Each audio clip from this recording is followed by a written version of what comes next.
cada um que irá, Senhor, testemunhar, aquele que irá trazer a palavra, Senhor, que o Senhor esteja derramando da tua unção, Deus, no nome de Jesus, Pai, é tudo que pedimos a Ti e já Te damos graças, Senhor, por tudo. Amém. Amém, igreja. Hoje nós vamos matar um pouquinho de saudade com os louvores da harpa. Todos podem sentar, amém? Aqueles que quiserem acompanhar na harpa, o nosso louvor vai ser o de número 141, que diz: guia-me sempre, meu Senhor. Amém? Que o Espírito Santo de Deus, que o Senhor esteja nos guiando em todas as coisas. Amém? Onde guiar-me, meu Senhor, eu seguirei por seu amor. É tua mão que me conduz por minha ferida sobre a cruz. Guia-me sempre, meu Senhor, guia meus passos, Salvador. Tu me compraste sobre a cruz, rege-me em tudo, meu Jesus. Acho prazer em te seguir, descanso e paz me faz sentir. Doce amigo, teu querer, gozo me traz te obedecer. Guia-me sempre, meu Senhor, guia meus passos, Salvador. Tu me compraste sobre a cruz, rege-me em tudo, meu Jesus. Sigo sem medo, meu Senhor, que me encheu do seu amor. Sentindo perto a sua mão, posso cantar na escuridão. Guia-me sempre, meu Senhor, guia meus passos, Salvador. Tu me compraste sobre a cruz, rege-me em tudo, tudo, meu Jesus. Para o seu reino me conduz pelo jardim e pela cruz. Lá ficou morto, velho eu, lá meu espírito reviveu. Guia-me sempre, meu Senhor, guia meus passos, Salvador. Tu me compraste sobre a cruz, rege-me em tudo, meu Jesus. Diga mais uma vez, guia-me. Guia-me sempre, meu Senhor. Guia meus passos, Salvador.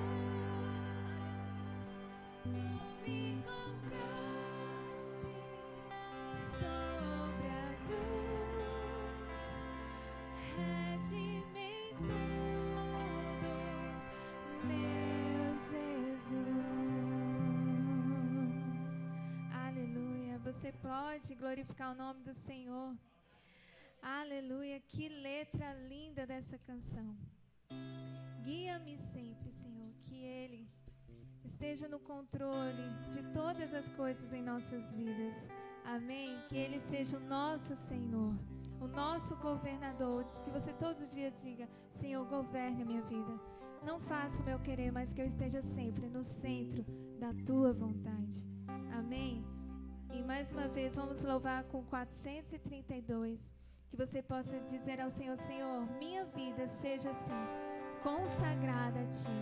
Que a nossa vida seja uma verdadeira adoração ao nosso Rei. Que o nosso viver seja somente para adorá-lo. Amém.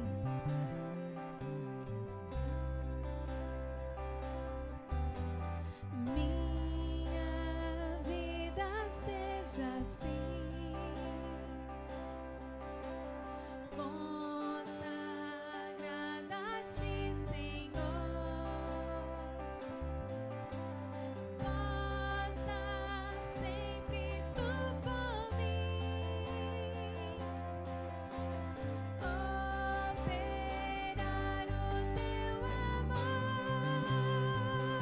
a minha alma lava, salva.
Hoje eu venho me consagrar.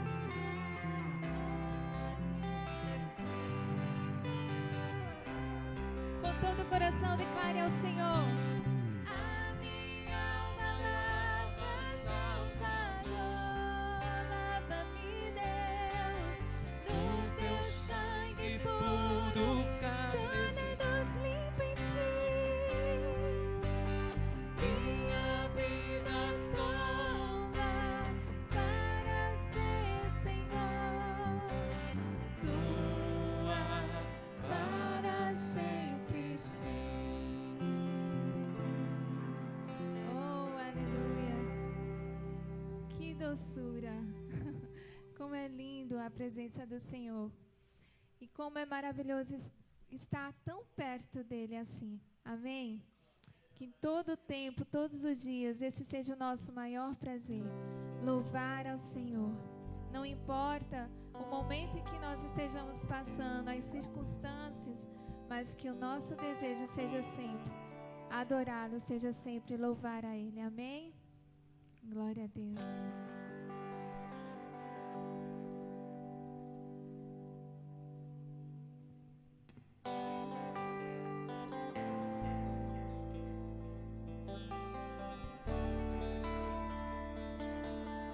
Que você aí no seu lugar possa adorar ao Senhor com suas palavras.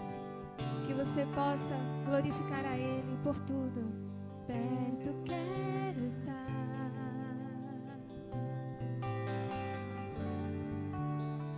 junto aos teus pés,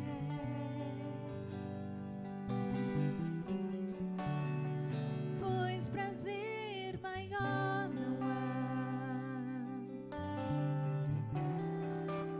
que me render e te adorar. Diga tudo que há em mim, tudo que há em mim, eu oferto a ti, Senhor.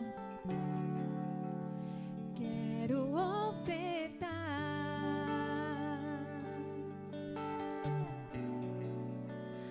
mas ainda é pouco que eu sei,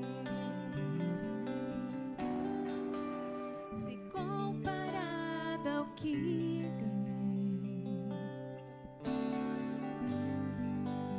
Não sou apenas servo, teu amigo me tornei. Te louvarei,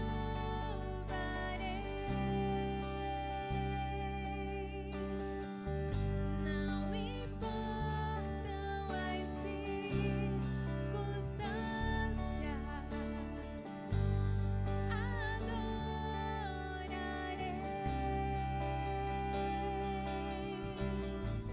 somente a ti, Jesus.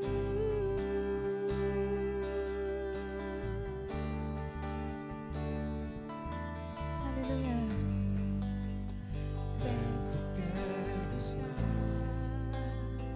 junto aos teus pés, aos teus pés, pois não há prazer maior, pois prazer maior não há que me render e te adorar. tudo que há em mim, Tudo que há em mim, eu oferto a ti, Senhor. quero te ofertar, Mas é tão pouco, mas ainda é pouco, eu sei,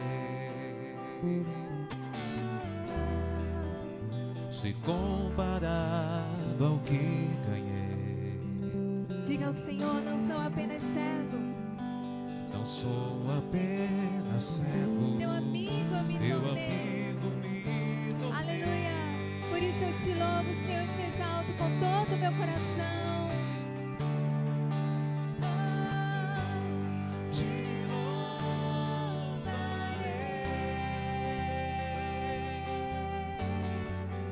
não importam as circunstâncias.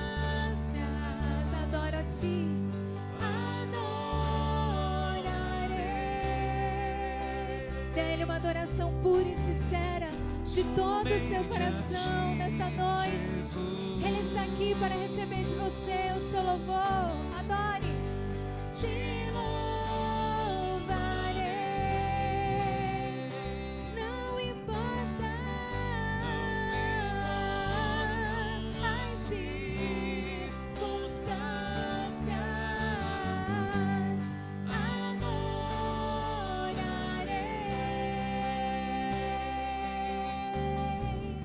somente a ti, Jesus.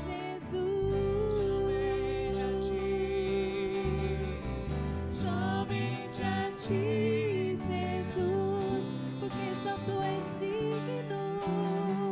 Somente a ti, Jesus.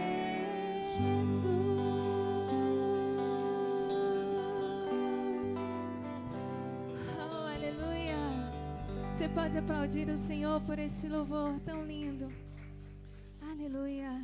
Que nós não venhamos adorar ao nosso Senhor por tudo que Ele faz, pelo que nós recebemos dEle, mas que você possa adorá-lo pelo que Ele é, o que Ele é para você. Então que você possa abrir a sua boca e dizer: Senhor, eu te louvo, Senhor, eu te exalto, Senhor, eu te glorifico, porque Tu és grande, porque Tu és poderoso, porque só Tu és santo e não há outro como Tu. Nós temos mais de 1000 motivos para render adoração ao nosso Deus. Por isso, faça isso de todo o seu coração. Amém? Ele está aqui.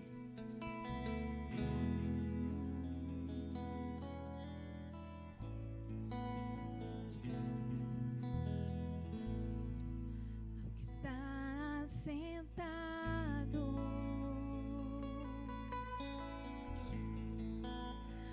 no trono. Aleluia.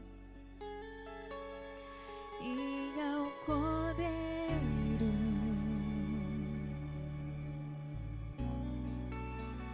seja o louvor. Ao que está sentado, diga: ao que está sentado no mais alto e sublime trono, ao nosso Rei, no trono.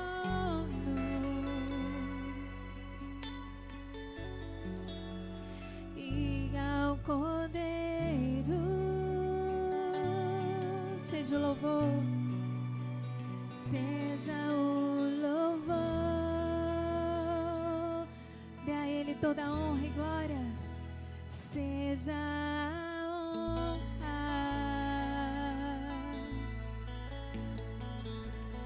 seja a glória, seja o domínio pelos séculos dos séculos. Diga bem forte: seja a honra, seja a honra, a Ele seja a glória, seja a glória, ao nosso Deus seja o domínio, seja o domínio para todos sempre, pelos séculos dos séculos. Então erga sua voz e declare que só Ele é poderoso Deus,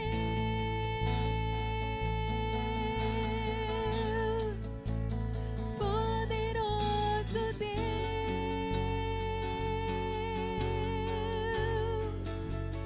poderoso Deus. Minha alma anseia por Ti.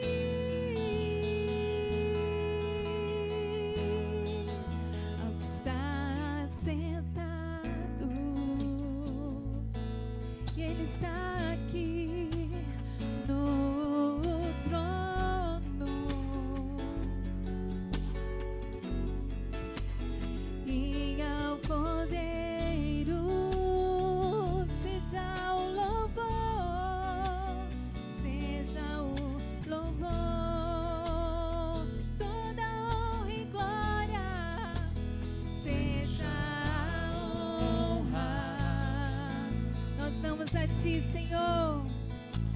Seja a glória. Se você veio a este lugar para adorá-lo, faça isso neste Seja momento. o Ele domínio. procura por verdadeiros adoradores que adorem a Ele, que simplesmente adorem ao Senhor. Diga a Ele que Ele é poderoso Deus,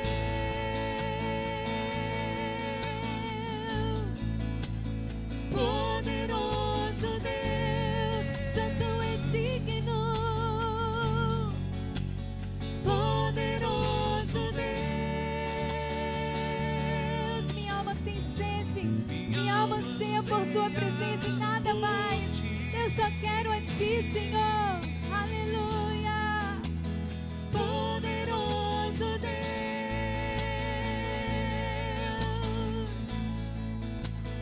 poderoso Deus,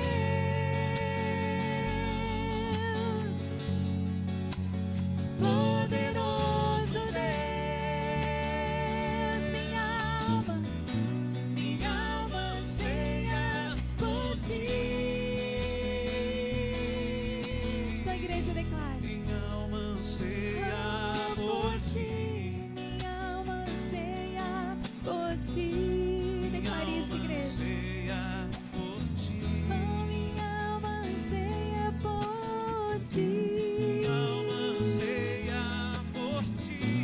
Minha alma anseia por Ti. Minha alma anseia por Ti.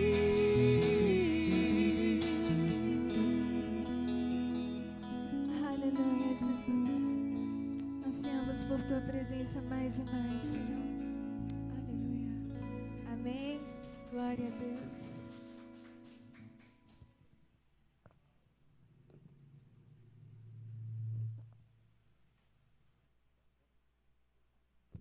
Aleluia. Glória a Deus. Você conseguiu adorar o Senhor nesta noite? Conseguiu? A sua alma conseguiu louvar a Deus? Aleluia. Irmãos, há um segredo na adoração. Que esta igreja venha aprender a adorar ao Senhor. Porque não estamos aqui apenas para fazer. Para começar, o culto não é nosso, não é para nós. O culto é do Senhor. E quando a alma adora ao Senhor, ela recebe força. Quando o coração adora ao Senhor, quando você louva e engrandece ao Senhor, a sua alma recebe força. Você recebe poder. Porque fomos criados para isso. E quando nós adoramos a Deus, nós então cumprimos o propósito para o qual existimos. E quando você cumpre o propósito para o qual você existe, você está completo. Você está pleno. Não tem falta de mais nada. Você entende isso? Você foi criado para adorar a Deus. E quando você adora a Deus em espírito e em verdade, você se torna uma pessoa completa e plena, sem falta de mais nada. Amém? Então devemos aprender a ter esse espírito de adoração, de entrega, de louvor e de adoração ao nosso Deus e Criador. Quero convidar o meu pai para estar trazendo aqui uma meditação na palavra do Senhor. Logo após também o Davi está com oportunidade. E vamos assim estar cultuando ao Senhor nesta noite.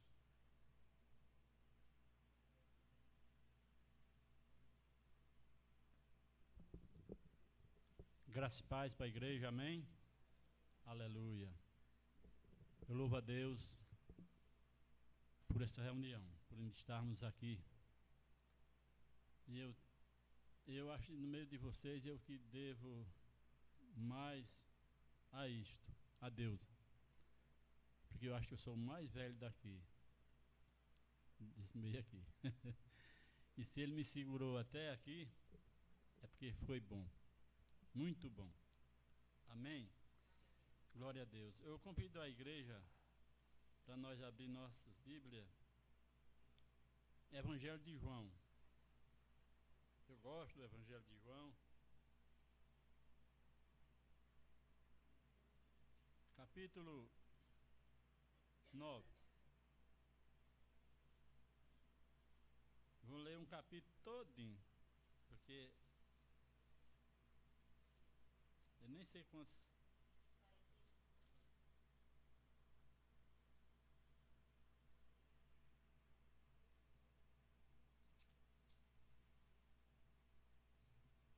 Eita, não dá para ler todo não, é 41.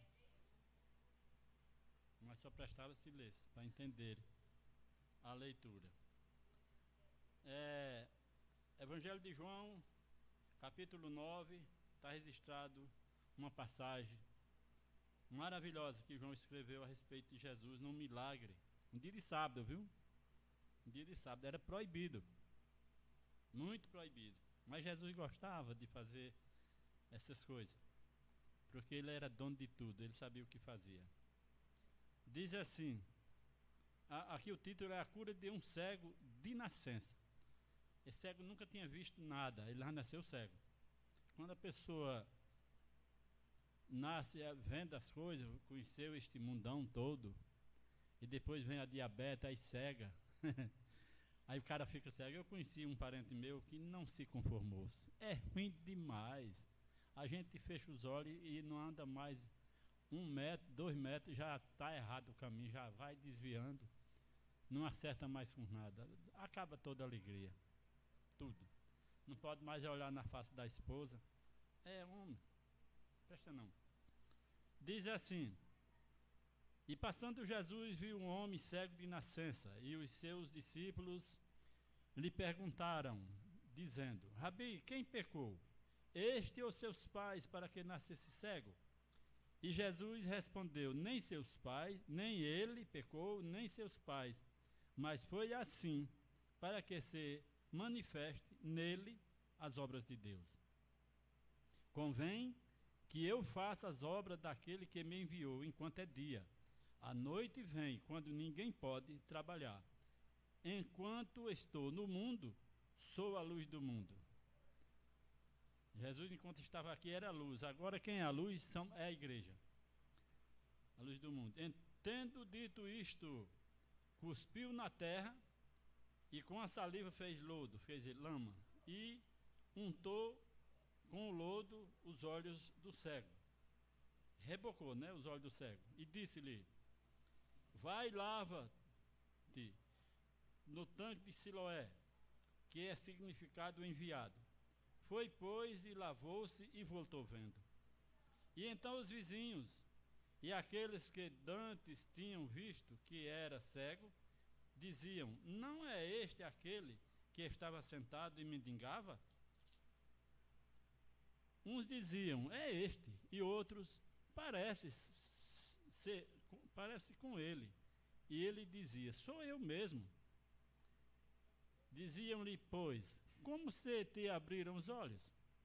E ele respondeu e disse-lhe: o homem chamado Jesus fez lodo e untou meus olhos e disse-me: vai ao tanque de Siloé, lava-te. E então fui e lavei-me e vi. Disseram-lhe, pois: onde está ele? Respondeu: não sei. Levaram, pois, aos fariseus o que Dante era cego. E era sábado, quando Jesus fez lodo e lhe untou os olhos. Tomaram, pois, também os fariseus a perguntar-lhe como vira.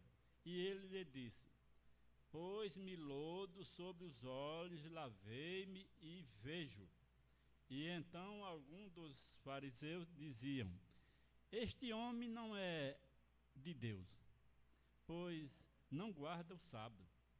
Diziam outros: como pode um homem pecador fazer tais sinais? E havia dissensão entre eles. Tornaram, pois, a dizer-lhe ao cego: tu que dizes daquele que te abriu os olhos? E ele respondeu que é profeta. E os judeus, porém, não creram que ele tivesse sido cego e que agora visse, enquanto não chamaram os pais do que agora via. E perguntaram-lhe, dizendo: é este o vosso filho que vós dizeis ser nascido cego? Como, pois, vê agora? Seus pais responderam e disseram-lhe: sabemos que este é nosso filho, que nasceu cego, mas como agora vê, não sabemos. Ou que lhe tenha aberto os olhos, não sabemos. Tem idade, pergunta-lhe a ele mesmo, e ele fará por si mesmo. E seus pais disseram isto porque temiam os judeus, porque já os judeus tinham resolvido que se alguém confessasse ser ele o Cristo, fosse expulso da sinagoga. Por isto é que seus pais disseram: tem idade, pergunta-lhe a ele mesmo. Chamaram, pois, pela segunda vez o homem, e tinha sido cego, e disseram-lhe: dá glória a Deus, nós sabemos que este homem é pecador. Respondeu ele, pois disse: se é pecador, não sei. Uma coisa sei, e é que, havendo eu sido cego, agora vejo. Tornaram a dizer-lhes: que te fez ele? Como te abriu os olhos? Respondeu-lhe: já vou-lo disse, e não ouviste. Para que quereis tornar a ouvir? Quereis vós, porventura, fazer-vos também seus discípulos? E então os injuriaram e disseram: discípulo dele seja tu. Nós, porém, somos discípulos de Moisés.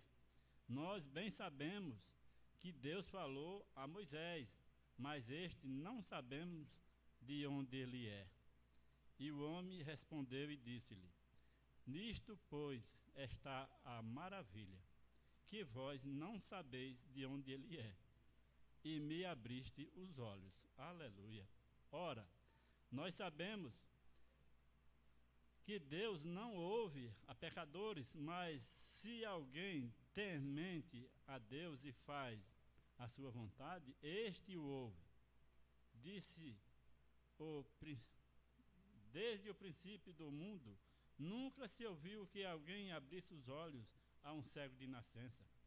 Se este não fosse de Deus, nada poderia fazer.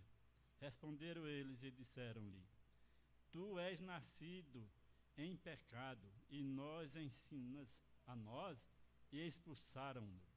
E Jesus ouviu que tinha expulsado, e, encontrando-o, disse-lhe: crês tu no Filho de Deus? E ele respondeu e disse: quem é, Senhor? Quem ele é, Senhor, para que nele creia?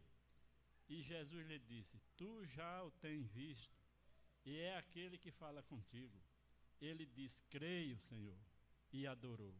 E disse-lhe Jesus: eu vim a este mundo para juízo, a fim de que os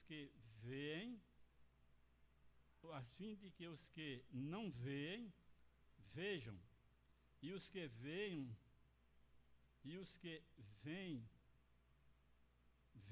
sejam cegos. Aquele dos fariseus que estavam com ele, ouvindo isto, disseram-lhe: também nós somos cegos? Disse-lhe Jesus: se fosse cego, não teríeis pecado. Mas como agora dizeis: vemos, por isto o vosso pecado permanece. Até que enfim chegou aos 41. Mas deu para entender, né? Graças a Deus. Senhor meu Deus, eu te louvo. Mais uma vez quero te agradecer por essa leitura. Confesso que eu fico maravilhado diante dessas maravilhas, que é a tua palavra. A tua palavra conforta o nosso coração, a nossa vida. Sabemos que tu és o Deus maravilhoso. Pai, estenda as tuas mãos e abençoa. A mim, abençoa a tua igreja que está aqui reunida e prepara o nosso coração, nossos ouvidos para ouvir tudo o que vai ser pregado nesta noite. Opera pela tua graça, em nome de Jesus. Amém. Glória a Deus. Os irmãos ouviram muito bem, entendeu a passagem? Um cego de nascença, os seus discípulos Encontrando com ele, vai e faz a pergunta a Jesus: quem pecou? Este homem ou os pais dele? Coitado aí, ó, cego, mendigando. E Jesus, a resposta foi: nem ele e nem seus pais. Mas isto aconteceu para que o nome de Deus seja glorificado. Porque enquanto estou no mundo, eu sou a luz do mundo. E diz que ali ele cuspiu na terra, Jesus cuspiu muito, cuspe. Fez lodo, fez lama, lacrou os olhos do cego, tapou de lama. Aí disse: agora, falou nos ouvidos dele: vá até o tanque de Siloé e se lava, que você vai ver. Que modo de curar, né? Maravilhoso, isso é muito maravilhoso. Alguns, como o cego Batimeu, que vinha gritando: Davi, filho de Davi, tem misericórdia de mim. Jesus para e faz uma pergunta: o que quer que eu faça? Era cego também. Aí a pergunta, todo mundo já sabia o que era, mas Jesus queria ouvir da boca dele que eu a veja. Pois pronto, vê. Olha, era um cego também de nascença. Pois veja, e ele viu na hora. Mas a esse foi diferente. Ele teve que andar, teve que botar a fé em ordem, e caminhar, e dizer: eu vou, e eu vou. Tem muita gente que não faz isso, não acredita, mas esse acreditou e foi. E na hora que tirou a lama toda, que abriu os olhos, que aí viu o mundo. Foi maravilhoso demais. E ele voltou dando testemunho para todo mundo. Os fariseus se alvoroçaram, porque conheciam o homem há muito tempo. Ficaram tudo doido, apavorado. E era todo mundo perguntando: você nasceu mesmo cego? É verdade, nasci. E quem é o homem? Disse: eu não conheço, é um tal de um Jesus que anda por aí. Mandou fazer isso e eu fiz, e estou aqui vendo. Mas você crê em Deus por isso? Mas quem é que não crê? Só posso crer. Eu era cego, meu amigo, eu era cego, e estava aqui nessa sinagoga direto, e vocês nunca fizeram nada por mim, mas ele fez. Eu só sei que, para encurtar a história, eles expulsaram o homem da igreja. Expulsaram, porque dizia que Jesus era que era contra a lei, porque ele curava nos sábados. As curas dele, a maioria foi nos sábados. E ele explicava por quê. E ele sempre, quando ia curar uma, ele fazia. Quando ele foi curar um homem que tinha uma mão ressecada, uma boa, tranquila, e a outra seca, dura. E ele, sentado na sinagoga, e aos olhos dos fariseus estava todo fito nele, disse: será que ele vai curar esse homem hoje, dia de sábado? Será que ele já não ouviu que não pode? E Jesus, sabendo de tudo, levantou-se e disse: eu queria fazer uma pergunta para vocês, se vocês podem me responder. Pois não, pode falar. No sábado é lícito curar, dar vida ou matar? No sábado. Dar vida ou matar? Aí ficaram sem resposta, ficaram calados. Aí ele: ei, você aí da mão, levanta. O homem levantou-se: estenda a tua mão seca para lá. Aí quando estendeu, ficou igual a outra. Pronto. Essas coisas foi que levou Jesus até a cruz, por causa desses trabalhos que ele fazia, que a lei não aprovava. A lei estava toda desmantelada. A lei era boa e santa, mas o homem botou a tradição em cima, a tradição que atrapalhou tudo até hoje. Mas eu quero dizer, meus irmãos, que eu sou muito grato a Deus, muito, porque eu amo a Jesus, muito também. E eu quero dizer para os irmãos que essas pessoas que querem se libertar do pecado que está dentro de nós, isso não tem jeito. Paulo gritava: miserável homem que sou, quem me livrará deste corpo enquanto eu estiver vivo? Quem me livrará do pecado? Porque ele atenta 24 horas por dia. Isso é verdade, e é difícil. Mas o homem só pode se libertar, não é através de esforço. Olha, com esforço, dizer assim: eu vou me esforçar, eu vou lutar. É perdido. Não adianta, não adianta. Assim você se torna ainda mais escravo ainda. É escravo do pecado. Aí que você é pecador mesmo. Aí que você é escravo do pecado. Não é por aí o caminho. O caminho é o que Jesus... Porque foi... Ó, quando eu leio a história, o que Jesus fez por mim, quando ele subiu na cruz e morreu, e eu reconheço que aquilo ali foi tudo por amor a mim, aí eu não aguento. Tudo aquilo, porque quem vê o que ele passou, não dá para resistir. É por isso que eu tinha um cunhado que mora ali, Zé Luiz, ele falava, o que Jesus fez por mim foi grande demais. E como eu reconheço que não tinha e não tem com que pagar, a única coisa que eu pude fazer foi me entregar totalmente a minha vida a ele e deixar que ele cuide e tome de conta. Foi isso que ele fez. A única coisa, e é a única que tem sobra para nós. É a única. Quando você resolve a deixar o pecado por amor a Jesus, rapaz, o amor é coisa muito maravilhosa. Eu me lembro quando eu, cansado lá no Massapê, apanhando algodão, e chegava a hora e eu tinha que vir olhar para ela, por causa do amor. Eu tinha que deixar antes da hora para me preparar para mim. E Jesus, e ela não fez muitas coisas não, mas Jesus fez muito por mim. Fez muito. Então, isso é que faz, quando vem as coisas mundanas, aí eu faço como aquele versículo que está lá em Apocalipse, capítulo 3, o versículo 20. Eis que estou à porta e bato, foi Jesus dizendo. Se alguém abrir a porta e deixar eu entrar, eu entrarei na sua casa, e eu cearei com ele e ele comigo. Jesus tomou conta da casa. Então, se ele está na casa, o Espírito Santo de Deus está na casa, está fazendo morada, quando essas coisas vêm, você não responde não. Quando bate na porta, o adversário bate na porta, ou às vezes ele não bate, ou chama, você só dá uma olhada, aí, vem cá Jesus, atende esse homem aí, porque não é comigo não. Aí ele se afasta ligeiro. É ele que resolve os nossos problemas, não é o nosso esforço. Amém? Eu agradeço a oportunidade em nome de Jesus.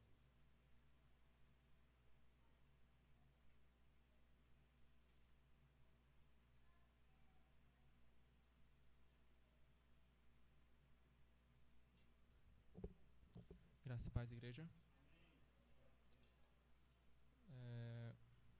Fazer uma reflexão no livro de 1 Coríntios, carta de Paulo aos Coríntios, primeira carta, no capítulo 4, versículo 6.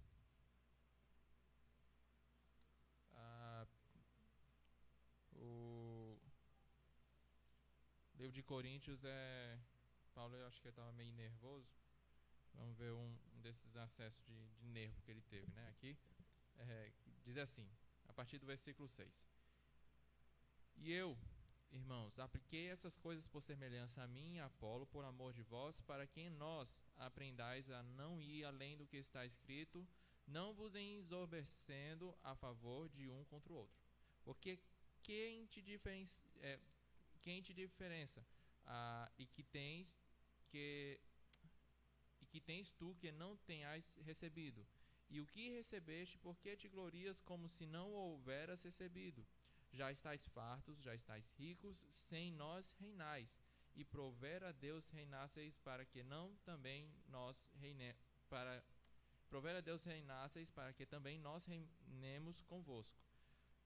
Porque tenho para mim que Deus a nós apóstolos nos pôs por último, como condenados à morte, pois somos feitos espetáculo ao mundo, aos anjos e aos homens. Nós somos loucos por amor de Cristo, e vós sábios em Cristo. Nós fracos e vós fortes, vós ilustres e nós vis. Até esta presente hora sofremos fome e sede, e estamos nus e recebemos bofetadas, e não temos pousada certa. E nós afadigamos trabalhando com nossas próprias mãos, somos injuriados e bendizemos, somos perseguidos e sofremos, somos blasfemados e rogamos até ao presente, temos chegado a ser como o lixo deste mundo e como a escória de todos. Não escrevo estas coisas para vos envergonhar, mas admoesto-vos como meus filhos amados. Porque ainda que tivesse 10.000 aios em Cristo, não teríeis, contudo, muitos pais, porque eu, pelo Evangelho, vos gerei em Cristo, em Jesus Cristo. Admoesto-vos, portanto, a que sejais meus imitadores, porque por esta causa vos mandei Timóteo, que é meu filho amado e fiel no Senhor, o qual vos lembrará os meus caminhos em Cristo, como por toda parte ensino em cada sinagoga. Mas alguns andam inchados, como se eu não houvesse de ir ter convosco. Mas em breve irei ter convosco, se o Senhor quiser. E então conhecerei não as palavras dos que andam inchados, mas a virtude. Porque o reino de Deus não consiste em palavras, mas em virtude. Que quereis? Irei ter convosco com vara ou com amor e espírito de mansidão? Paulo. Aqui a gente aprende muita coisa, né? E o pai falou sobre o amor. Sem amor a gente não... É a base da nossa fé cristã, né? O amor em Cristo. E eu estava conversando justamente com um amigo meu, que ele é até pastor, e a gente estava comentando sobre isso, né? Que eu acho que o que falta hoje é o amor. Não no sentido de, tenho que amar os outros. Não, é amar a Deus mesmo.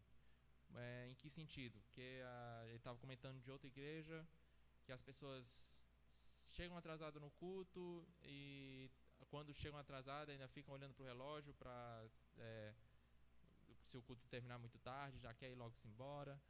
E também a vida cristã é toda baseada só no culto, então tipo, vai uma vez no culto na semana e a vez que vai mal, chega atrasado e quer sair logo. Então a gente chega ao ponto disso, que a pessoa não ama Cristo, né? Como meu próprio pai falou, quando a pessoa ama, ela vai atrás, ela quer conhecer, ela faz pelaquela pessoa. E por isso que eu quero focar, apesar de Paulo estar aqui falando muito do orgulho daquelas pessoas de Coríntios, eu quero focar aqui no versículo 10, em que Paulo vai dizer assim: nós somos loucos por amor de Cristo, e vós sábios em Cristo. Como que dizendo assim, nós amamos a Cristo e vocês querem ser sábios, conhecer, tipo aquela história. O cientista, é uma frase que eu vi em um livro, que diz assim: o cientista perdeu Deus na criação e o pregador o pregador perdeu Deus na pregação.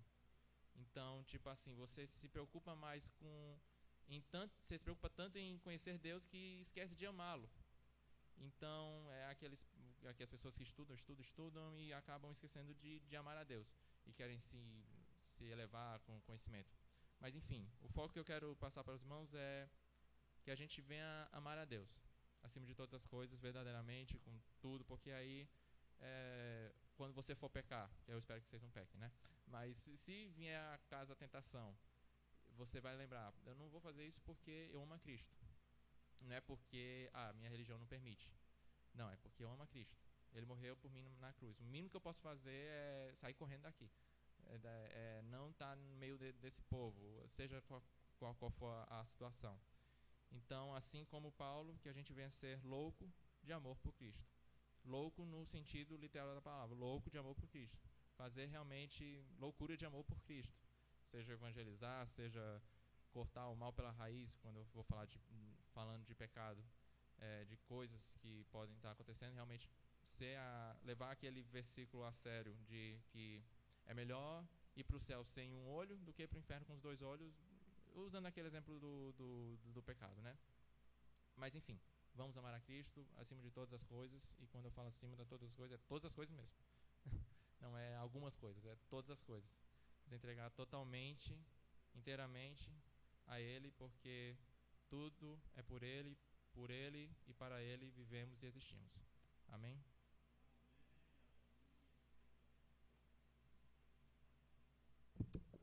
Aleluia. Davi já fez aqui uma síntese, um resumo da mensagem que vou estar pregando nesta noite. Glórias a Deus por isso. Amém. Amém. O Espírito Santo de Deus estar aqui. Nós vamos estar louvando ao Senhor para nós estarmos contribuindo com nossas ofertas e dízimos. Amém. Raquel, pode? Estou com o hino aqui já. Amém. Pode vir louvar?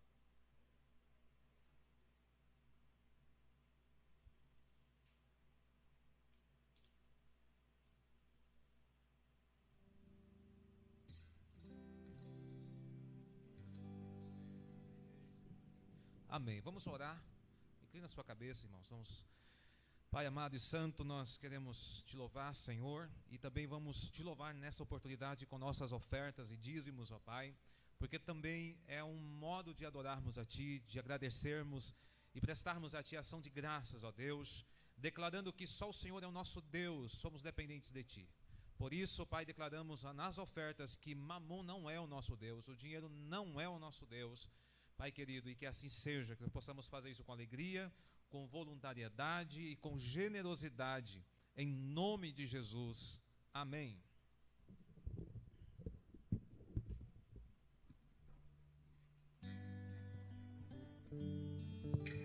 Som. Aleluia, Jesus.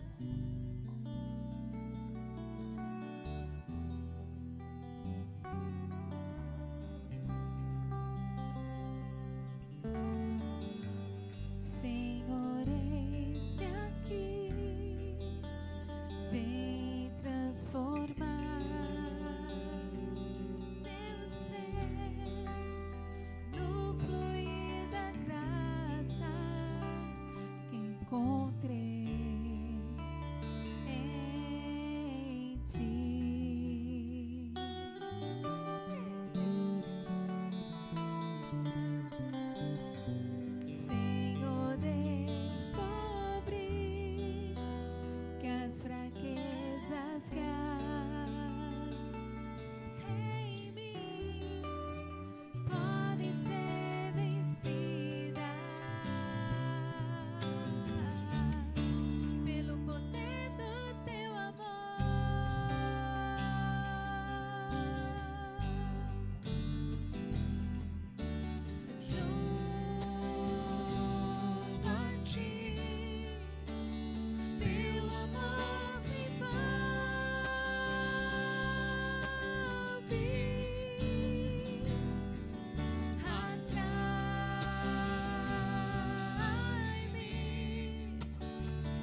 Amém. Aleluia. Vamos abrir as nossas Bíblias. 2 Crônicas.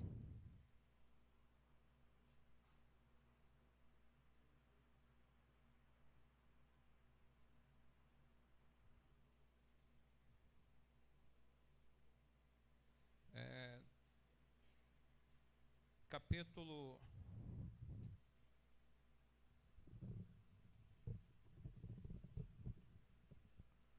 de número 32.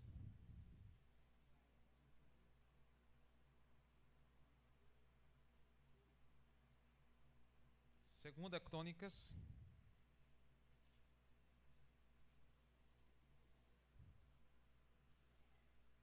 capítulo de número 32.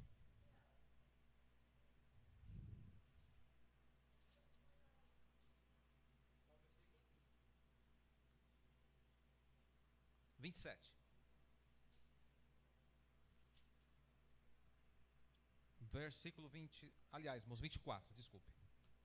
Versículo 24.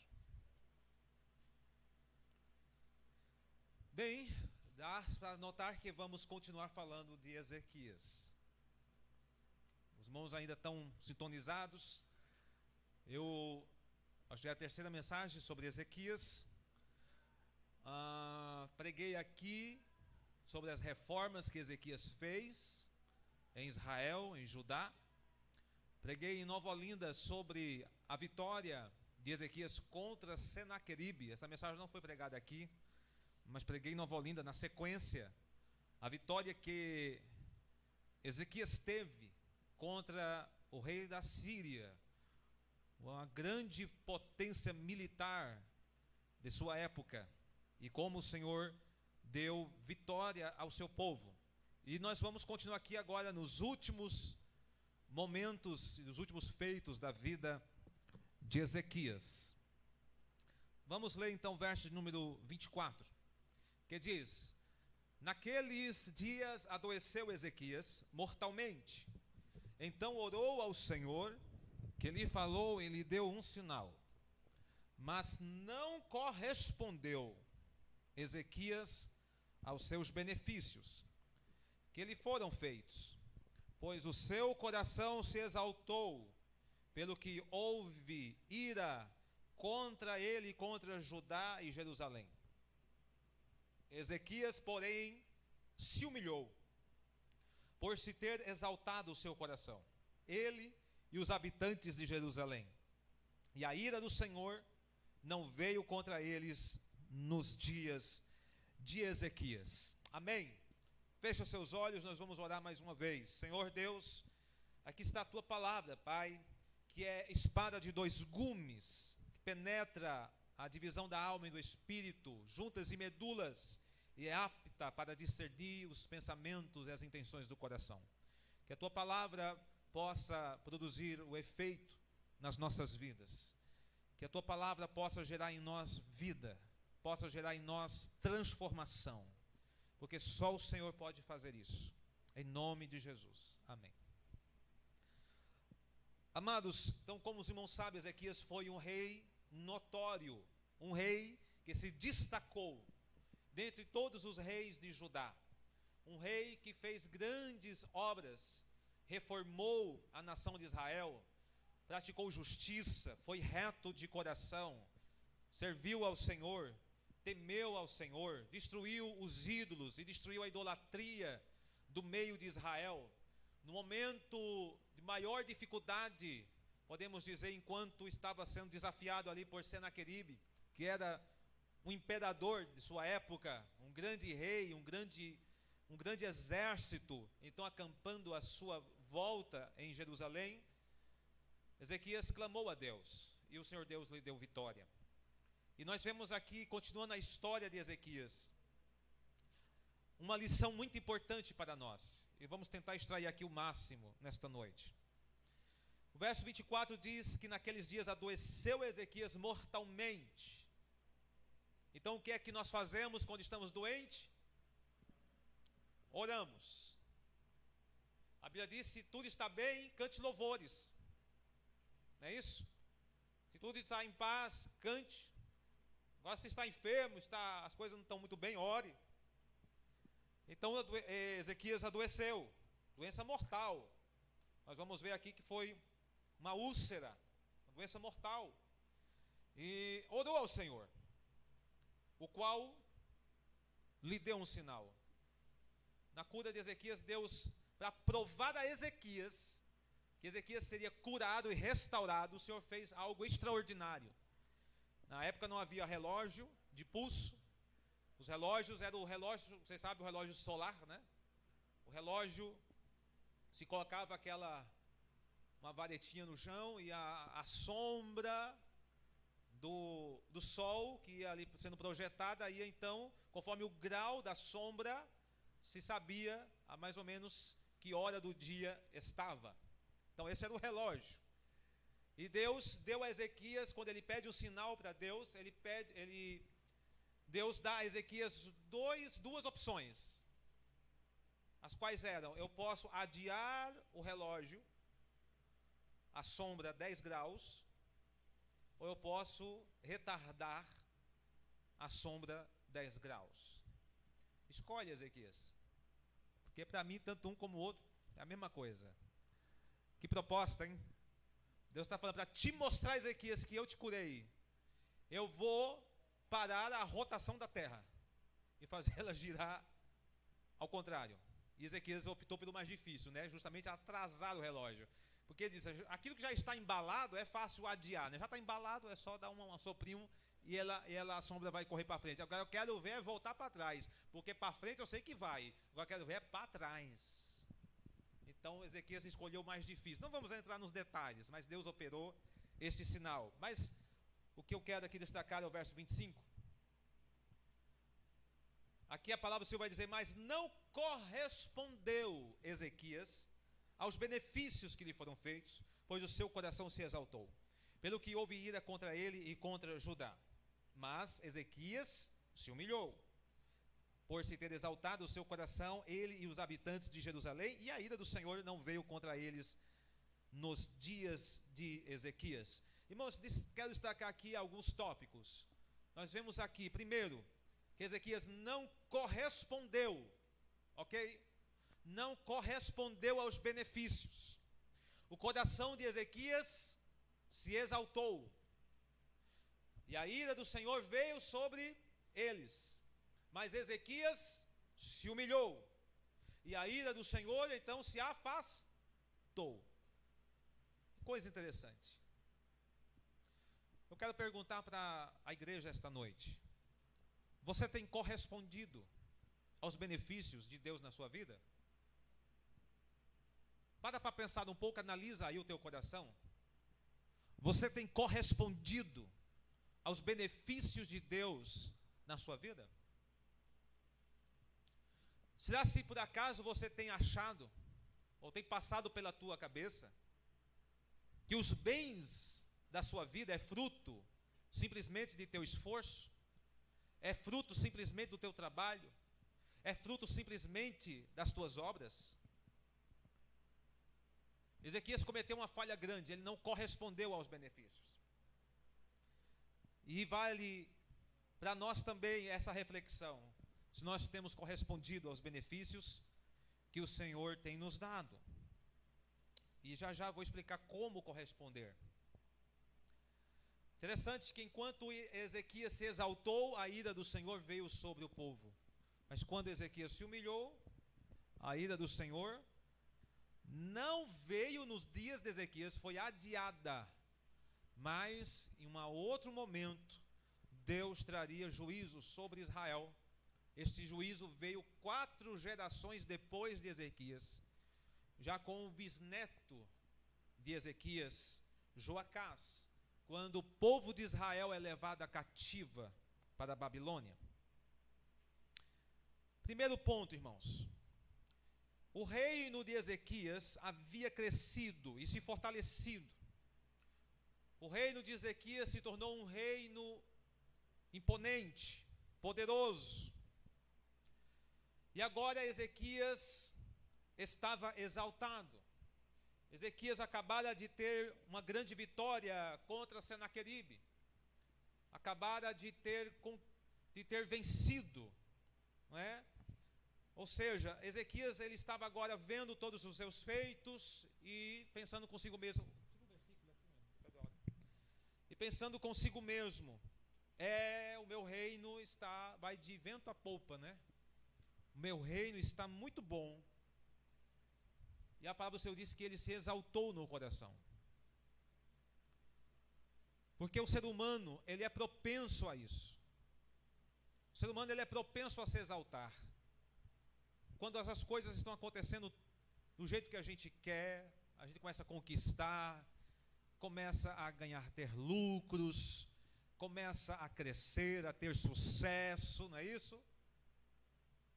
É um perigo imenso.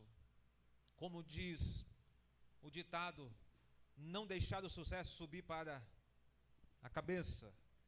Mas normalmente é o que acontece. Normalmente é o que acontece. Nós começamos a nos exaltar.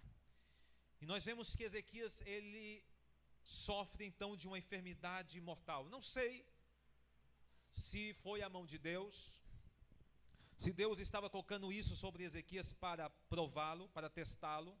Mas Ezequias adoece de uma úlcera mortal. E agora Ezequias vai fazer uma oração. A oração de Ezequias, ela está detalhada no texto de 2 Reis. Peço que os irmãos olhem aí, 2 Reis, capítulo 20, versículo 2 e 3. Vamos dar uma lida. 2 Reis 20, 2 e 3. Que diz: Então virou Ezequias o rosto para a parede e orou ao Senhor dizendo: Lembra-te, Senhor, peço-te, de que andei diante de ti com fidelidade, com inteireza de coração, e fiz o que era reto aos teus olhos, e chorou muitíssimo. Amados, aparentemente é uma oração excelente, não é? Aparentemente a gente olha para essa oração e diz: que oração perfeita. Até que ele foi atendido, né? Mas eu quero dizer para você que essa oração tem algo escondido aqui nela. A oração de Ezequias revela, na verdade, o seu orgulho e a sua exaltação. Como assim, pastor? Olha as palavras de Ezequias: Lembra-te, Senhor, das minhas obras. Lembra-te, Senhor, da minha fidelidade, da minha retidão, da minha vida, que eu tenho vivido de maneira reta diante do Senhor. Vê que aqui está escondido de uma maneira muito, que ao lermos em primeira mão não conseguimos notar, mas está escondido nas palavras de Ezequias um certo orgulho e uma certa exaltação. Ele está falando para Deus: Deus, tu deves me curar porque eu tenho sido bom. Tu deves me curar porque eu tenho feito boas coisas, eu tenho sido reto, eu tenho sido fiel. E por que estou enfermo? Bem, agora Ezequias coloca, nós vemos em 2 Reis 19, só para fazer um paralelo, para você notar, irmãos, o que mudou na vida de Ezequias. Em 2 Reis 19, versículo 14 em diante, nós temos uma outra oração de Ezequias quando ele está sendo atormentado por Senaqueribe, quando Senaqueribe está então afrontando a Israel. Olha o que Ezequias vai orar. Tendo Ezequias recebido a carta das mãos dos mensageiros, leu-a. Então subiu à casa do Senhor, estendeu-a perante o Senhor, e orou perante o Senhor, dizendo: Ó Senhor Deus de Israel, que estás entronizado acima dos querubins, tu somente és o Deus de todos os reinos da terra, e tu fizestes os céus e a terra. Inclina, ó Senhor, o ouvido e ouve. Abre, Senhor, os olhos e vê. Ouve todas as palavras de Senaqueribe, as quais ele enviou para afrontar o Deus vivo. Verdade é, Senhor, que os reis da Síria assolaram todas as nações de suas terras, e lançaram no fogo os deuses deles, porque deuses não eram, senão obra de mãos de homens, madeira e pedra, por isso os destruíram. Agora, pois, ó Senhor, nosso Deus, livra-nos das suas mãos, para que todos os reinos da terra saibam que só Tu és o Senhor Deus. Os irmãos percebem uma oração diferente aqui? Esta oração de Ezequias, essa primeira oração, ela exalta a quem? A Deus. A primeira oração de Ezequias, ele exalta a Deus. Ele diz assim: Deus, livra-me, porque Tu és o Deus de toda a terra. Deus, somente o Senhor é Deus verdadeiro. O Senhor está sentado em um sublime trono, assentado entre os querubins. Irmãos, veja que Ezequias, ele está orando, mas a sua oração, ela glorifica a quem? A Deus. Ela exalta a quem? A Deus. Ela coloca o foco em quem? Em Deus. Ezequias está diante de um problema sério? Está. Mas quando ele vai pedir a solução para o problema, ele pede exaltando a Deus. Ele está dizendo: Deus, age, porque só Tu és Deus, só Tu podes, porque Tu és justo, porque Tu és bom, porque Tu és glorioso. Age. Agora veja que a oração de Ezequias mudou. Agora a oração de Ezequias, ela coloca a si mesmo e a sua justiça como razão para que Deus intervenha. Agora Ezequias está fazendo a seguinte oração: Senhor, atende a minha oração, porque eu sou fiel. Senhor, atende a minha oração, porque eu sou reto de coração, porque eu sou bom. Mudou alguma coisa na oração de Ezequias, sim ou não? Mudou. Primeiro, Ezequias queria que Deus fosse glorificado. Agora Ezequias, ele coloca a si mesmo e a sua justiça diante de Deus. Ele vai dizer para Deus: Deus, lembra-te das minhas obras. No versículo 5 e 6 de 2 Reis capítulo 20, versículos 5 e 6, Deus vai deixar bem claro que Ezequias será curado. Deus ouviu a oração de Ezequias? Sim. Ezequias vai ser curado? Vai. Mas vamos ver por quais razões. Versículo 5: Volta e diz a Ezequias, príncipe do meu povo: assim diz o Senhor, o Deus de Davi, teu pai: ouvi a tua oração e vi as tuas lágrimas, eis que eu te curarei, e ao terceiro dia subirás à casa do Senhor. Versículo 6: acrescentarei aos teus dias 15 anos, e das mãos do rei da Síria te livrarei, a ti e a esta cidade, e defenderei esta cidade por amor de mim e por amor de Davi, meu servo. Deus ouviu a oração de Ezequias? Ezequias vai ser curado? Sim. Por quais razões? Primeiro, Deus deixa bem claro que ele ouviu a oração, mas a única coisa que Deus viu na oração de Ezequias foi o quê? Suas lágrimas. Deus não está respondendo para Ezequias dizendo: Ezequias, realmente você é muito fiel. Ezequias, realmente eu tinha esquecido. Porque Ezequias diz: lembra-te, né? Ezequias, realmente eu esqueci o quanto você foi bom, o quanto você trabalhou, o quanto você foi reto de coração. Ezequias, ainda bem que você me lembrou. Deus não cita nada disso. A única coisa que Deus viu foi o quê? As lágrimas. Porque a única coisa que move a mão de Deus realmente é a nossa humildade. Mesmo Ezequias tendo falado soberbamente, mas ele agiu com humildade, ele chorou, ele pranteou. Agora, irmãos, eu quero destacar aqui o real motivo pelo qual Deus respondeu a Ezequias.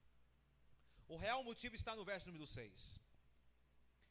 Eu defenderei, eu te livrarei, eu te curarei, por amor de mim e por amor de Davi, meu servo.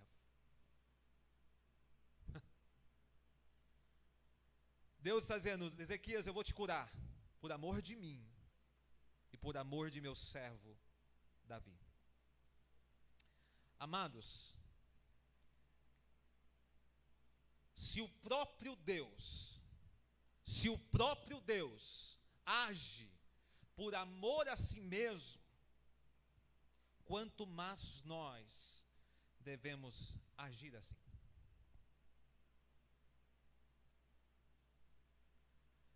Foi o que Davi falou aqui nas palavras de Paulo. Paulo estava combatendo justamente o orgulho da igreja de Coríntio. Ele estava perguntando para a igreja de Coríntio: o que é que vocês têm que não foi recebido? O que é que vocês têm que não foi recebido? E se foi recebido, por que te orgulhas?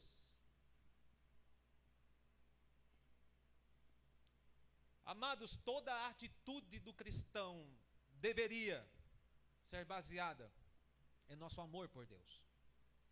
Porque Deus, Ele só se move assim. Ele se move por amor. Veja que Deus está respondendo a Ezequias: Ezequias, eu vou te curar por amor de mim mesmo. Eu vou te curar por amor de mim mesmo, por amor de mim mesmo. Meu amado irmão, você tem agido por amor a Deus?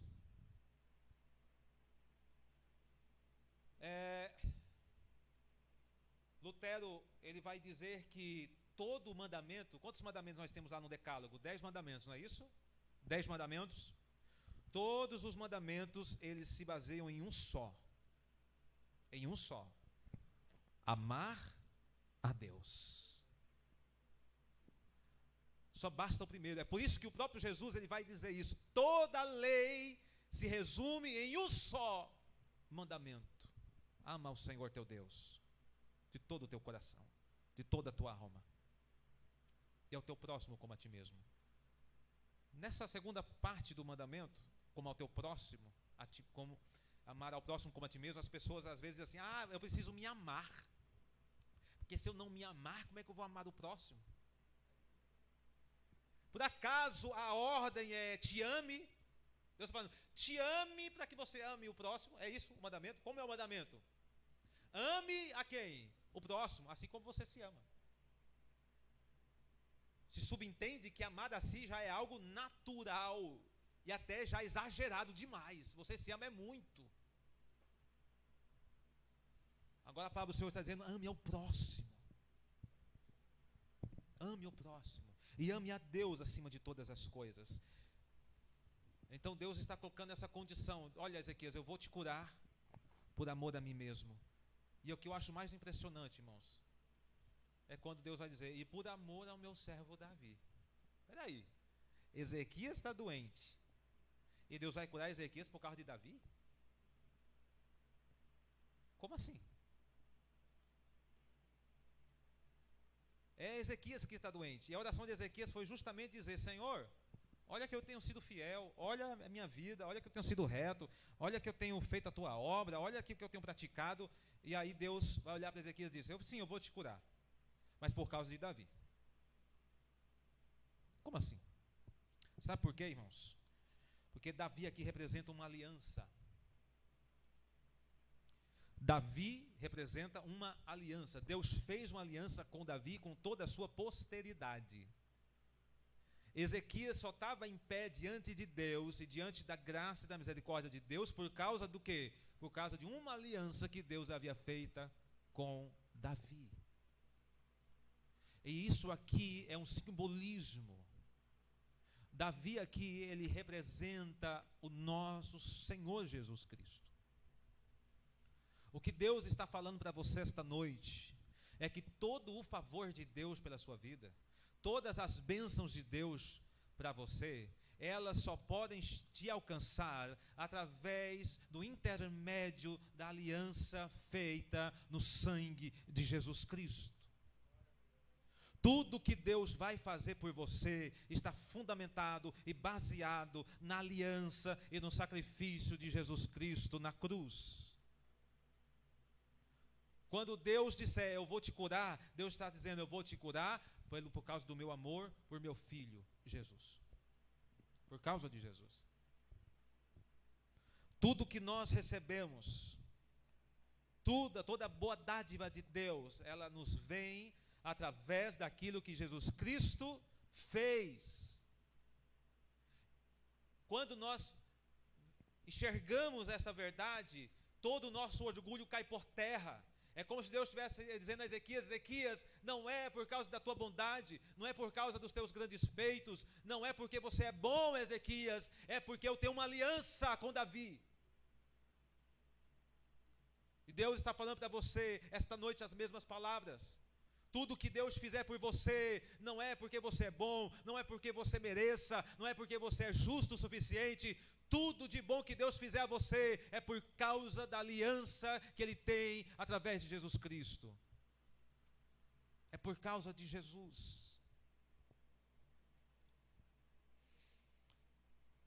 Isaías, número 38, versículo 17. Nós vemos que Ezequias se humilhou. Ezequias entendeu o recado. Ezequias entendeu, ele se humilhou, ele se aquebrantou. E nós temos aqui, na sua oração, em Isaías 38, verso 17. É bom que depois os irmãos leiam toda a oração de Ezequias aqui no capítulo 38 de Isaías. Eu quero destacar só esse verso, o verso 17. Quando Ezequias vai dizer: eis que foi para minha paz que tive eu grande amargura. Tu, porém, amaste a minha alma e a livraste da cova da corrupção, porque lançaste para trás de ti todos os meus pecados. Ezequias se humilhou. E Ezequias está agora, na verdade, agradecendo a Deus, dizendo: eis que foi para a minha paz que eu estive em grande amargura. Foi para a minha paz que eu estive enfermo. Porque antes eu confiava nas minhas obras, porque antes eu confiava nos meus feitos, porque antes eu confiava nas minhas realizações, porque antes eu confiava em mim mesmo, mas agora eu vejo que tudo o que Deus faz, tudo o que Deus realiza, não é por meus méritos, e por isso eu tenho paz, porque agora eu confio naquilo que Cristo fez. Amados, quando nós entendemos a graça, nós temos paz. Quando você entende a graça, você descansa, porque você não está mais tentando convencer a Deus, você não mais está tentando, através do seu próprio esforço, chamar a atenção de Deus para te ver. Não, você simplesmente descansa no amor de Deus, na graça de Deus, naquilo que Jesus Cristo realizou. Deus, Ele só se inclina para você porque Ele vê Jesus em você. É aquilo que Jesus Cristo fez. Você é aceito por Cristo Jesus. O resultado, coloca ainda no Isaías 38, versículo 20. Nós vemos que o resultado da humilhação, o resultado do entendimento que agora Ezequias estava tendo, de como Deus trabalha, foi o louvor e a adoração vinda do seu coração. Como ele vai dizer: o Senhor veio salvar-me. O Senhor veio salvar-me. Pelo que, tangendo os instrumentos de cordas, nós o louvaremos todos os dias de nossa vida na casa do Senhor. Agora Ezequias está alegre.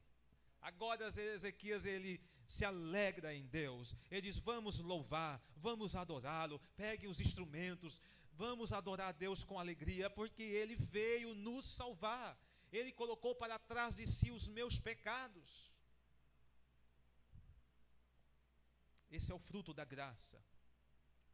O fruto da graça é adoração. Quando nós compreendemos a graça de Deus nas nossas vidas, nós temos uma atitude de adoração.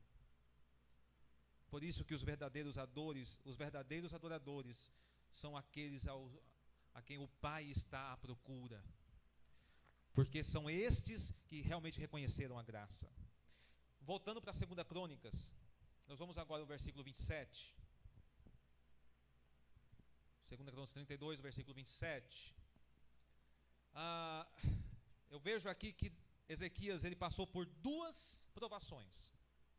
A primeira provação foi a sua doença, que provou o coração dele. né, que provou a sua justiça própria, tratou do seu íntimo, né? Ezequias se achava bom, mas ele reconheceu que tudo depende da graça, tudo é baseado em Deus, tudo se baseia no amor de Deus. Ezequias foi tratado nesse aspecto, ele se humilhou. Mas agora Ezequias vai ser provado mais uma vez. Ezequias agora vai ser provado no ambiente mais externo, das suas realizações, naquele orgulho pelo aquilo que ele fez. No versículo 27 em diante, até o 30, nós temos todas as realizações aqui de Ezequias. Preste atenção. Teve Ezequias riquezas, glória em grande abundância, proveu-se de tesourarias para prata, ouro, pedras preciosas, especiarias, escudos e toda sorte de objetos desejáveis. Também proveu-se de armazéns para a colheita do cereal, do vinho, do azeite e das estrebarias para toda espécie de animais e de redis para os rebanhos. Edificou cidades, possuiu ovelhas, vacas em abundância, porque Deus lhe tinha dado muito numerosas possessões. Também o mesmo Ezequias tapou o manancial superior das águas de Gion e as canalizou para o ocidente da cidade de Davi, e Ezequias prosperou em toda a sua obra. Nós vemos que Ezequias fez grandes feitos. Agora, vamos ver o contudo do verso 31. Essas palavrinhas são perigosas, irmãos.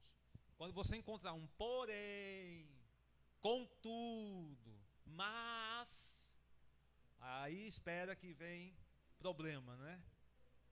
Ou seja, primeiro uma lista de prosperidade, de grandezas, de grandes feitos. A gente podia terminar aqui e dizer: parabéns, Ezequias, você tirou nota 10, parabéns, passou na prova. Não.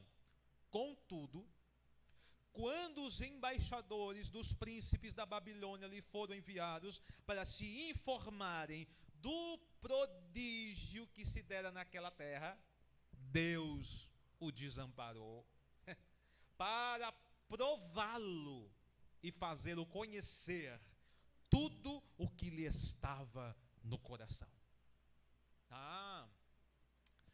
Irmão, você percebe que as provações que Deus permite nas nossas vidas não é para Deus tirar algo de nós ou para Deus nos conhecer melhor, não.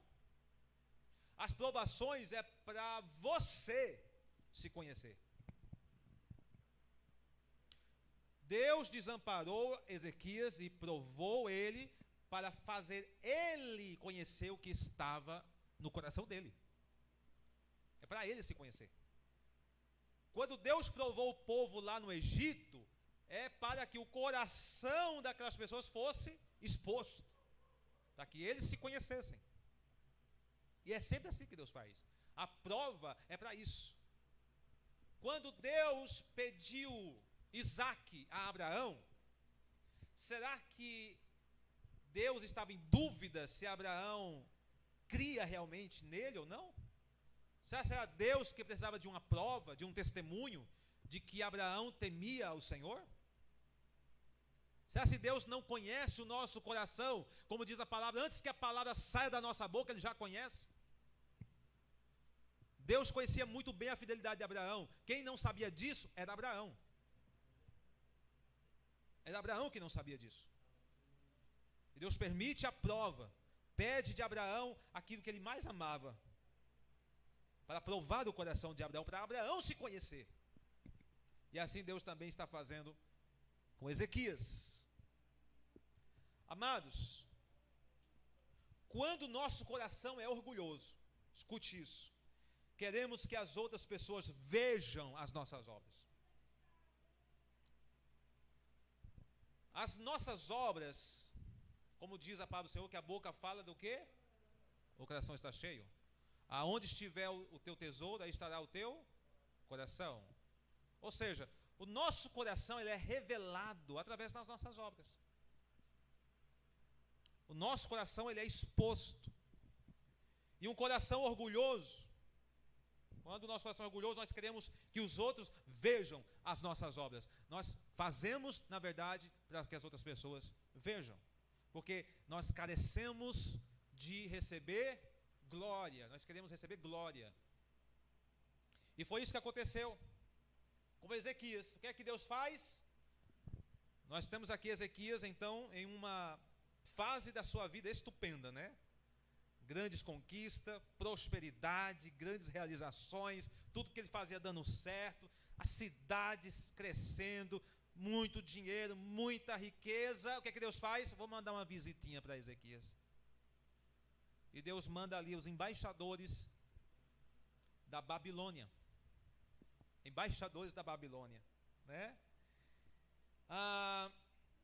Então Deus mandou essa visitinha para provar Ezequias, para Ezequias saber o que estava no seu coração. Agora, irmãos, vamos lá para Isaías, para que os irmãos entendam. Eu achei interessante como Isaías versículo 39, capítulo 39, versículo 12.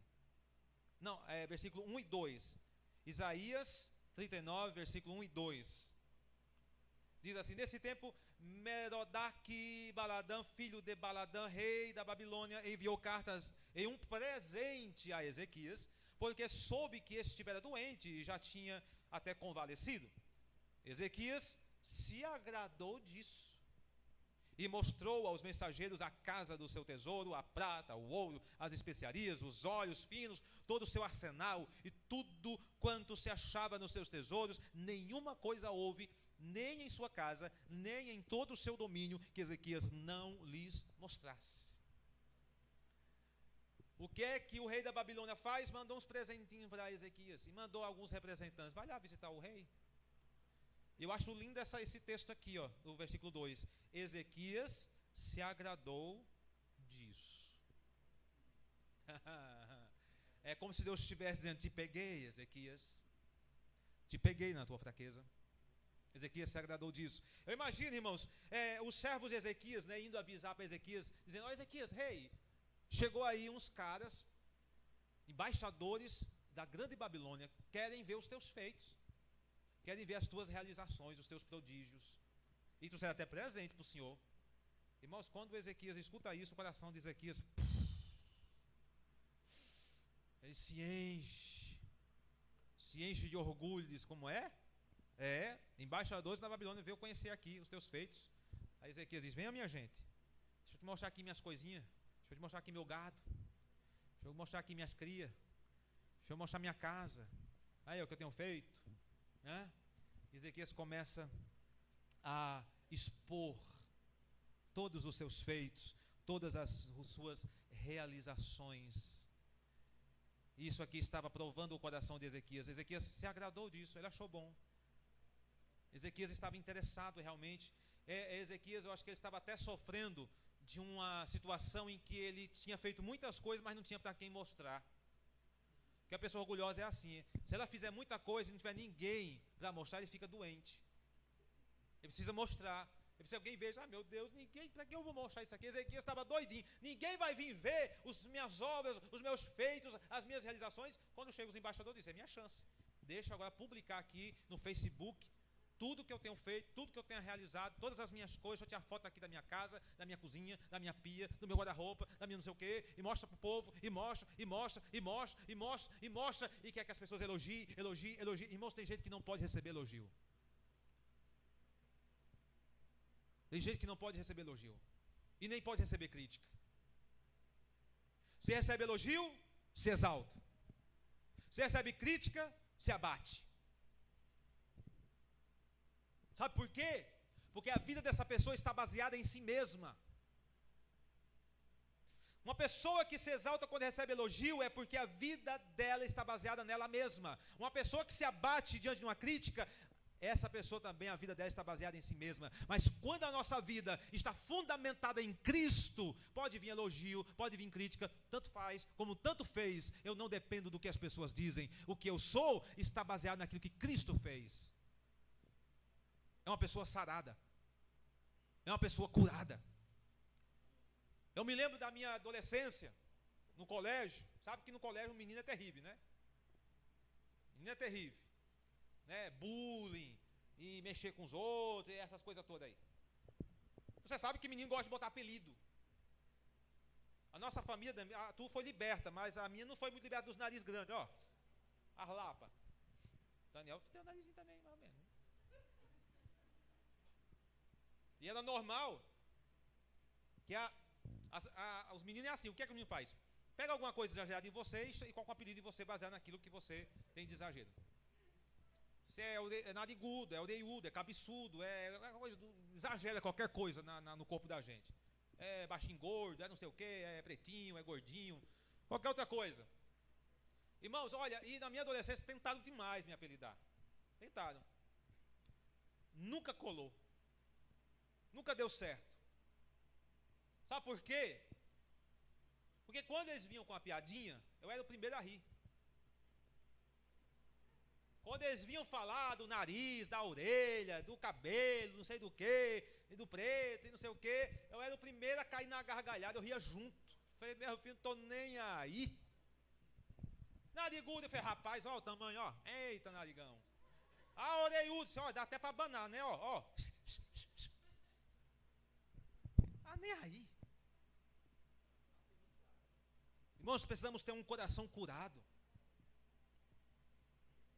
Quando você é atingido por essas coisas, tanto por elogio, porque isso eu estou falando da crítica, né? Que às vezes alguém é criticado e se abate, e fica triste, fica depressivo. Ah, fulana me criticou. Pronto, aí a pessoa agora perdeu as esperanças. Eu não valo nada, eu não sou ninguém, eu não presto. Olha o que falaram de mim, olha o que estão falando de mim aí. Olha o que o povo está falando de mim, eu não presto, não se, a pessoa se abate. Ou então o contrário, você recebe um elogio, o coração se incha, fica orgulhoso, começa a pisar nas pessoas, né? Começa a fazer para ser visto mais e se torna vicioso, porque o orgulho vicia. Vicia, você quer mais, quer mais, quer mais, quer receber mais, e quando não recebe também fica triste. O que é isso? São pessoas que as suas vidas estão baseadas e fundamentadas em si mesmas, em suas realizações. Isso é pecado. A nossa vida tem que se basear naquilo que Cristo fez. Não importa o que digam a respeito de você. Se te elogiarem, se alguém te elogiar, glória a Deus. Se alguém falar bem de você, que o seu coração, em vez de promover para você glória, promove esta glória para Deus. Né? Às vezes as pessoas chegam para mim, ah, pastor, você pregou, você cantou, ai que coração. E eu digo, glória a Deus. Glória a Deus, com toda a sinceridade do meu coração, irmãos. Glória a Deus, porque eu não tenho nada de que não tenha sido recebido. Nada é meu. Então, glória a Deus. Se alguém vem me criticar, se alguém vem colocar defeito, aquilo também não bate no meu coração, porque o que eu sou não está baseado no que a pessoa declara, o que eu sou está baseado naquilo que Cristo é. Aí eu posso ser cheio de defeito, mas quando eu olho para Cristo eu vejo que Ele é perfeito, e Deus não me vê como eu sou, mas me vê através de Cristo, então eu sou perfeito também. A pessoa pode me criticar, pode falar mal de mim, você, meu filho, não interessa o que você pensa, o que interessa é o que Deus pensa a respeito de mim, e Deus me ama. Ah, porque você é bom? Não, porque Jesus Cristo é bom. Porque Jesus Cristo me substituiu na cruz. Porque Jesus Cristo trocou a minha feiura pela beleza dele. Porque Jesus Cristo substituiu os meus pecados pela santidade dele. Porque Jesus Cristo substituiu as minhas cinzas e me deu óleo de alegria. Cristo. A minha esperança se baseia em Cristo. E Ezequias aqui está sendo provado mais uma vez o seu coração. O inimigo, irmãos, muitas vezes também nos envia presentes. O inimigo nos amassageia o ego, né, para depois nos escravizar e roubar a nossa paz. O diabo sabe onde está a sua fraqueza, e ele vai investir nisso. Ele vai mandar presentes, né, para ativar o nosso orgulho, amassagear o nosso ego. Precisamos de um coração curado, amados. Eu quero encerrar com o Salmo, quero ler um Salmo e o Hebreus aqui, porque somente a graça de Deus pode curar o nosso coração, somente a graça. O Salmo 143, eu já preguei até baseado nesse Salmo, eu quero só reler com os irmãos aqui algum texto, só para encerrar. Salmo 143, no verso 1 e 2, o salmista vai dizer: atende, Senhor, a minha oração, dá ouvidos às minhas súplicas, mas baseado em quê? Responde-me segundo a tua fidelidade, segundo a tua justiça. Esta é a nossa oração. Senhor, responde-me, não pelos meus méritos. Senhor, responde-me, não porque eu sou fiel, não porque eu sou perfeito. Responde-me por causa da tua justiça, por causa da tua fidelidade. Não entres em juízo com o teu servo, porque à tua vista, não há justo nenhum vivente. Se Deus for descer e for cobrar de nós mérito para nos abençoar, estamos perdidos. Não somos merecedores. É por isso que ele vai dizer no Salmo 144, no versículo de número 3: Senhor, quem é o homem para que dele tomes conhecimento, e o filho do homem para que o estimes? O homem é como um sopro, os seus dias como a sombra que passa. Então, Senhor, abaixa os teus céus e desce até nós. Essas palavras de Davi. Você percebe porque Davi era um homem segundo o coração de Deus? Quando Davi peca, lá no capítulo 51 de Salmos, a oração de Davi lá, ele, através do arrependimento, dizendo: em pecado eu fui concebido, em pecado me concebeu minha mãe, purifica-me, Senhor. E ele vai dizer o seguinte: torna a dar-me a alegria da tua salvação. Torna a dar-me a alegria da tua salvação. Irmãos, a vida do crente ela é movida, baseada nesta alegria, de que não é você que tem que se esforçar para ir para o céu, mas é o próprio céu que desceu até você para te salvar. Não é nós que estamos nos esforçando para tentar chegar no céu, não.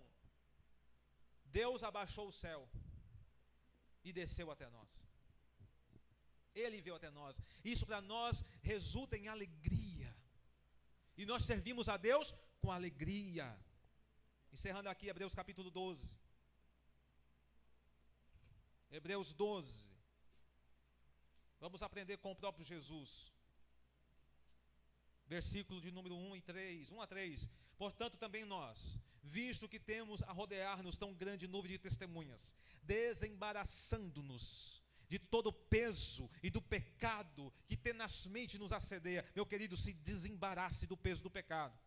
Corramos com perseverança a carreira que nos está proposta, olhando firmemente. Para quem? Não é para as suas obras, não é para os seus méritos, não é para o que você fez, não é para o que você deixou de fazer, mas nós devemos olhar firmemente para o autor da nossa fé, olhando para Jesus, o qual em troca da alegria que lhe estava proposta, suportou a cruz, não fazendo caso da ignomínia, do desprezo, e está sentado à destra do trono de Deus.